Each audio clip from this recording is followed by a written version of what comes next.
Now turn to Section 1 of your booklet. Section 1. Listen to the telephone conversation between a student and the owner of a paragliding school and answer the questions 1 to 7. Now you have some time to read questions 1 to 7.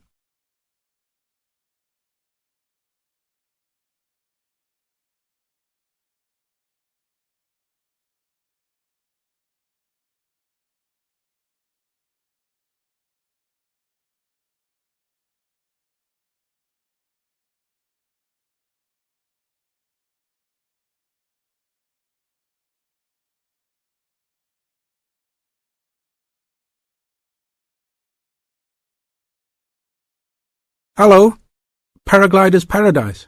How can I help you? Oh, hi. I'm interested in doing a course in paragliding. Which course are you interested in? Well, I'm not sure. What's available?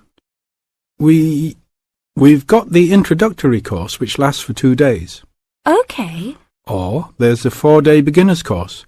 There's also the elementary pilot course, which takes 5 to 6 days, depending on conditions. We might try the beginner's course. What sort of prices are we looking at? The introductory is $190. The beginner's course, which is what you'd probably be looking at, is $320. No, sorry, $330. It's just gone up. And the pilot course is $430. Right. And you also have to become a member of our club so that you're insured. That'll cost you $12 a day. Everyone has to take out insurance, you see. Does that cover me if I break a leg? No, I'm afraid not. It's only third party and covers you against damage to other people or their belongings, but not theft or injury. You would need to take out your own personal accident insurance. I see. And what's the best way to get to your place? By public transport, or could we come by bike? We're pretty keen cyclists. It's difficult by public transport, although there is a bus from Newcastle. Most people get here by car, though, because we're a little off the beaten track. But you could ride here, okay? I'll send you a map. Just let me take down a few details. What's your name? Maria Gentle. And your address, Maria? Well, I'm a student staying with a family in Newcastle. So it's care of? Care of Mr. and Mrs. MacDonald. Like the hamburgers? Yes, exactly. MacDonald. The post office box address is probably best. It's P.O. Box 2492, Newcastle. Is there a fax number there? Because I could fax you the information. Yes, actually there is. It's 0249. That is for Newcastle. And then 760412. Okay. Now, if you decide to do one of our courses, you'll need to book in advance and to pay when you book. How would you be paying? By credit card, if that's okay. Do you take Visa? Yes, fine. We take all major cards, including Visa, Master and American Express. Okay then. Thanks very much. Now you have some time to read questions 8 to 10.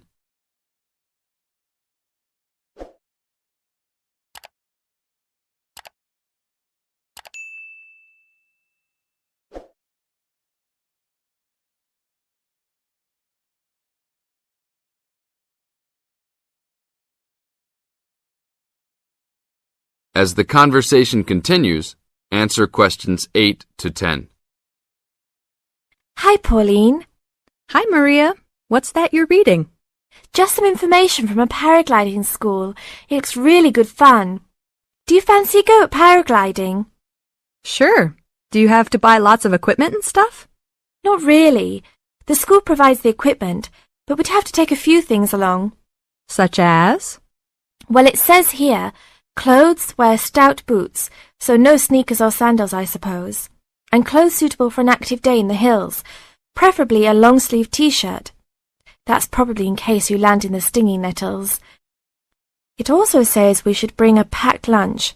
We do not recommend soft drinks or flasks of coffee. Water is really the best thing to drink.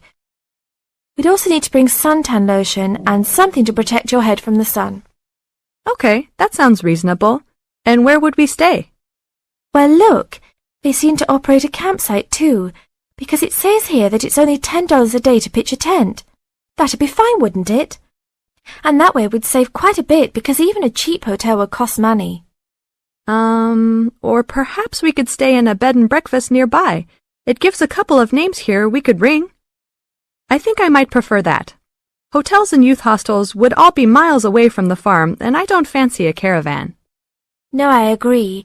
But let's take a tent and pray for good weather. Okay, let's do it. What about next weekend? No, I can't.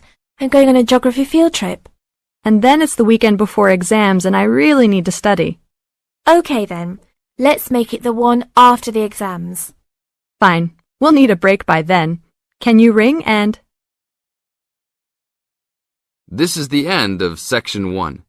You now have half a minute to check your answers.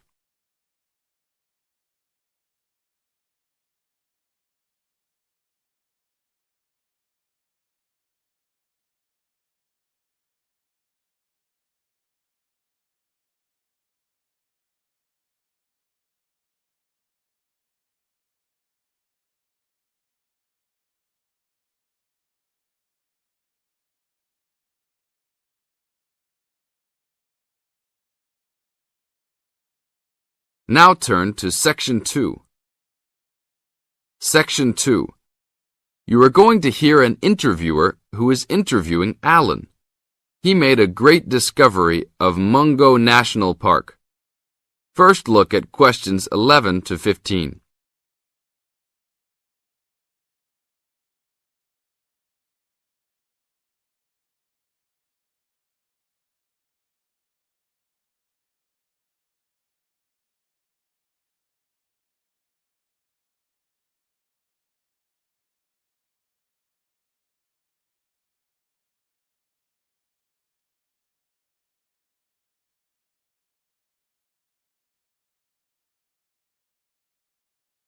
As you listen to the first part of the interview, answer questions 11 to 15.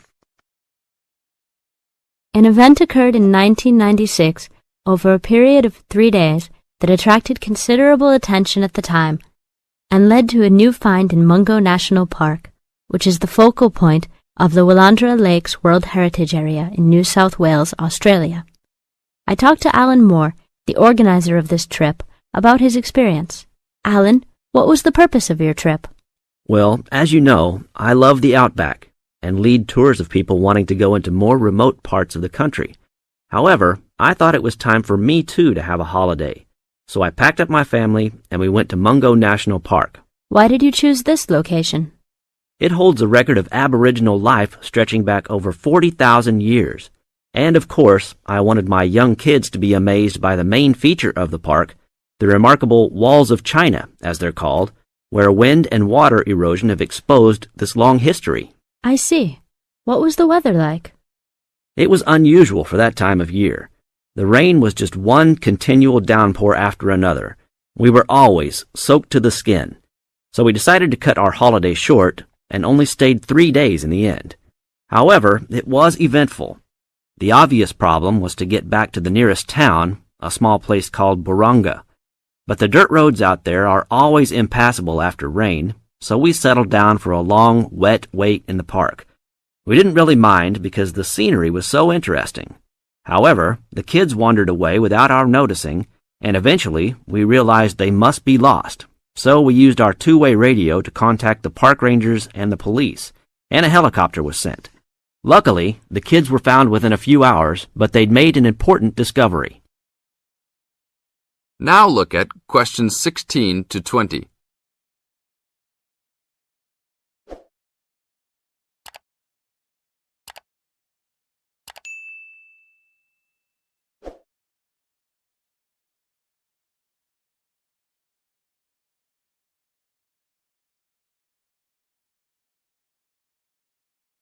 As the talk continues, answer questions 16 to 20. So, the trip was also eventful for another reason, wasn't it? Yes. They led us to some ancient Aboriginal art. The kids had taken shelter in a very small, low cave that was difficult to see from the outside. We were lucky to have another family camping in our location. When they heard us calling the kids, they immediately helped us search for them, and as the hours went by, they also provided us with much-needed support and encouragement. We really appreciated their help, and as we were already soaked through after looking for the kids for a couple of hours, they even made sure we had enough dry clothes to wear. The park ranger managed to get through to us to lead the search, and when the helicopter pilot notified us by two-way radio that he'd seen the children but was unable to land nearby, we were able to eventually find them very excited about what was in their little cave. And what did you think of their cave? Well, after squeezing in, I must say I was impressed, and managed to take a few photos of it before we left. There were many faint markings and dots on the wall. It was difficult to tell what they represented because they were so small, but people from the museum who have since visited there said the markings were similar to some other findings in the area, and later confirmed they were very old. Although it's now a protected site, the children like to call it their cave, and are allowed to visit it when a ranger can go with them. Thank you, Alan. If you go to Mungo National Park, you can see the entrance to the cave and some of Alan's photos at the ranger's station. Alan continues to lead tour groups in the outback, and if you want further information... This is the end of Section 2. Now you have half a minute to check your answers.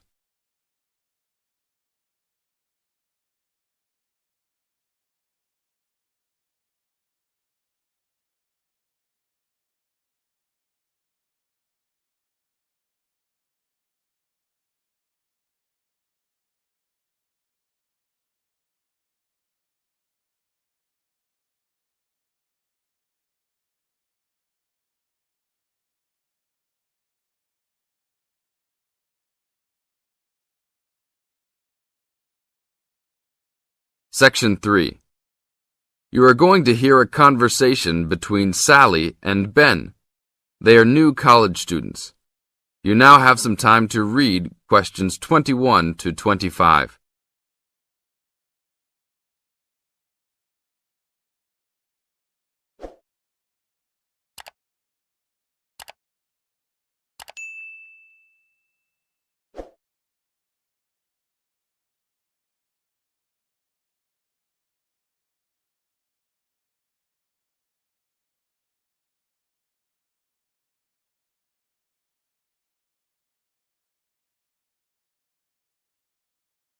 Now, listen to the first part of the conversation and answer questions 21 to 25. Hi, Ben. Sally. How are you? Fine. I wondered if I'd run into you. When did you get here? I only arrived last night, just in time. I prefer to travel on Sundays to miss the working rush.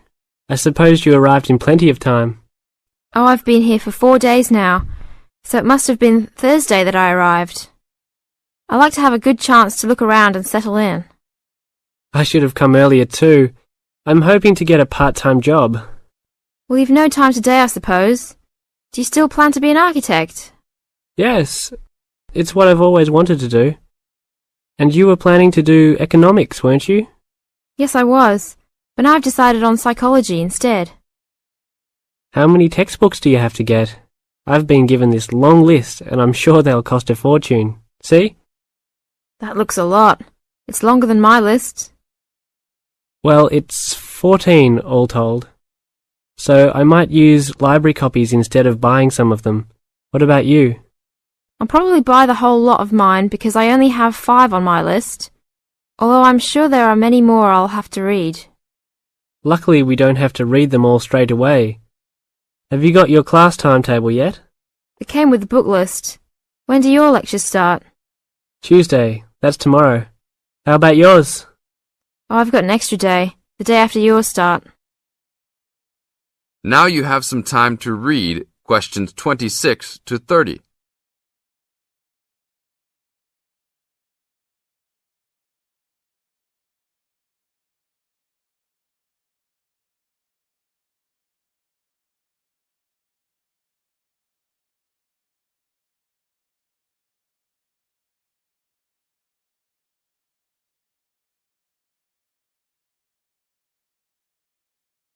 As the conversation continues, they are talking about their new college life.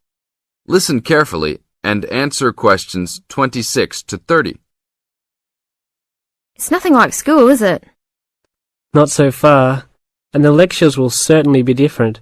Do you have any special approach for keeping up with lectures and the amount we have to read? Well, I usually try to read every word in a book, in case I miss something important. So I suppose I'll try to write down every word of the lecture if I can. Oh, I couldn't do that. I'd get cramp in my fingers, and I wouldn't really hear what was being said. I usually skim a book when I read, and underline key parts, so I guess I'll try to make notes on the main points of the lecture. Have you thought of using a cassette recorder? You mean to record the lecture? Yep. Then you could make really good notes. Is it allowed? I think so. It must be. Plenty of people seem to do it. It has to be better than trying to write every word as you listen. Anyway, what's your first lecture about? Oh, it's on the Industrial Revolution. The Industrial Revolution? Sounds boring to me. Not really. It made a big difference to everything, including architecture eventually. So what's your first lecture about? It's about what separates humans from other animals. Okay. Look, I was on my way to the library to check out some of these books on my list. I have a tutorial paper to give in a couple of weeks. Oh, what's the topic? Well, I think our lecturer must have trouble thinking up topics. The topic is, why study architecture? I don't know. It could give you a chance to set out what you want to do. I guess so. Have you been given any tutorials to do yet? Yes. Mine is called Needs for Sleep. Sounds almost as interesting as mine. This is the end of Section 3. You now have half a minute to check your answers.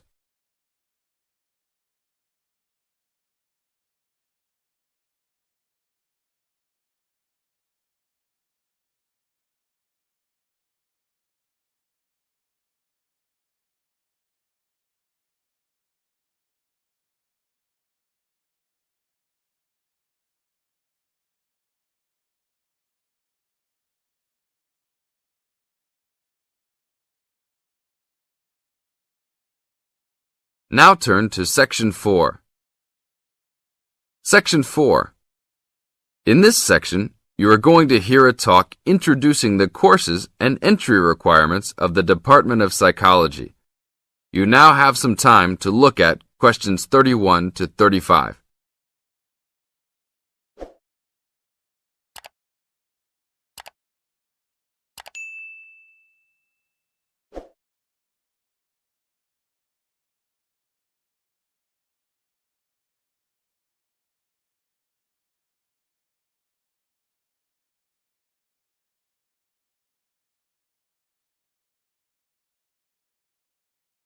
Now listen to the first part of the talk and answer questions 31 to 35. Good morning and welcome to the Department of Psychology's Information Day for new and intending students. I'm the head of the department and today we plan to give you a clear idea of the main courses we offer, their entry requirements, duration, and the types of jobs you might obtain after gaining these qualifications. During the course of the day, I hope you will take the opportunity to talk to staff and attend information sessions for particular courses that may interest you. Some of these courses are open to school leavers, but some have particular entry requirements, so it is important to note these. Firstly, the Certificate in Psychology is offered as a 6-month course for those wanting a general introduction to the subject for personal or work-related purposes. There are no specific entry requirements. At undergraduate diploma level, we provide a 1-year diploma in psychology course designed for those already in employment whose work and previous training is not in psychology. There are no particular entry requirements, and students in this course usually take it to help them progress into their careers. For a major in psychology, we offer a 3-year degree course called a Bachelor of Arts, after which students can go on to take other courses if they want to specialise in psychology. The only requirement for this course is the usual undergraduate admission to university. Now, for the more specialised courses in psychology, we offer a master's degree to be taken over 18 months. This can be by research or coursework, but entry to this programme is only through first gaining a degree in psychology. That means you must have a degree majoring in psychology. And lastly, for those wanting clinical qualifications at postgraduate level, we offer a diploma in clinical psychology over a 12-month period, usually called Clinical Psychology Diploma, for short. The minimum entry requirement for this program is an appropriate honours degree. Now look at questions 36 to 40.